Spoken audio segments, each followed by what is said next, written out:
Job మార్పులు తరచుగా జరుగుతుంటాయి. చాలామంది పర్మనెంట్‌గా కూడా జాబ్ చేస్తున్నారు కదా! మరి మన జాబు తరచుగా మారుతున్నాం. మాట ముందు డెస్క్ మీద ఉంది అని చెప్పి అంటున్నారు. అలా ఎందుకు జరుగుతుంది? అంటే ఎక్కడో లోపం ఉంది మన దగ్గర. మన పేరులోనో, మన జాతక చక్రంలోనో, మన సంతకంలో గానీ, లేదంటే మన మ్యారేజ్ డేట్‌లో గానీ, లేదా మనం ఉండే ఇంటి నంబర్‌లో గానీ, మనం వాడే బండి నంబర్‌లో ఎక్కడో నెగెటివ్ నంబర్ ఉన్నది. ఆ నెగెటివ్ నంబర్ ఉంటే మాత్రమే ఇలా తరచుగా మార్పులనేవి జరుగుతా ఉంటాయండి. అక్కడ జాబ్ రాకపోవటం, జాబ్ వస్తే మళ్ళీ ఎమ్మటే తీసేయటం ఇలా ఇయన్నీ జరుగుతా ఉంటాయి. కాబట్టి ఇక్కడ మీకు నేను చెప్పేదేందంటే, ఫస్ట్ మీరు అసల మన పేరులో గాని ఎక్కడైనా నెగెటివ్ ఏమన్నా ఉన్నదేమో అని చెక్ చేయించుకోవాలి. మీకు గూడా ఇప్పుడు చాలామంది చెప్తుంటారు.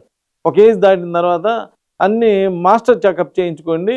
హెల్త్‌లో ఏమన్నా ఇబ్బంది ఉందనుకో మందులు వాడతారు హ్యాపీ. ఏం ఇబ్బంది లేదనుకో హ్యాపీ అని చెప్పినట్టుగానే మీరు గూడా అలా చేయించుకుంటే అసలు మీకెక్కడ ప్రాబ్లమ్ ఉంది ఏంటి అనేటువంటిది అన్నీ చెక్ చేయించుకుంటే మీకే ఇబ్బంది లేదనుకోండి హ్యాపీ. ఉంటే అది రెమెడీ జేస్తారు. మీరిక అక్కడి నుంచి పర్మనెంట్ జాబ్‌లో చక్కగా సెట్ అవ్వటానికి అవకాశం ఉంటుంది. Thank you.